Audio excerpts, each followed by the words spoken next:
মোকাররম কালমের যে ভক্তরা ওনারাই এই পুরো আঞ্জাম করেন। চাল ডাল আলু দেখেন, খাসি দিয়েছে, কত বড় বড় খাসি, বিশাল বড় বড় খাসি। এগুলো খাসিগুলো কোথা থেকে আসছে ভাইয়া? সৈয়দপুর থেকে আসছে। আপনি কি ওনার ভক্ত? আপনি নিয়ে আসছেন? ওনার ভক্ত আপনি? কত বছর ধরে মাজারে আসেন? বহুত বছর ভাই, আমার বয়স ধরো 30 বছর। হ্যাঁ, 30 বছর।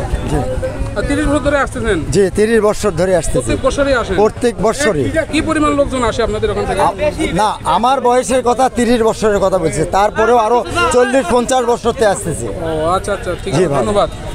তো শুনলেন ওনার ভক্ত থেকে প্রায় 30-40 বছর ধরে ওনারা আসতেছেন। দেখেন ওনার হচ্ছে ভক্তের এখানে উৎসব করার জন্য ছাগল নিয়ে আসছেন। ওনার ভক্তরাই পুরো বিষয়টার আঞ্জাম নেন।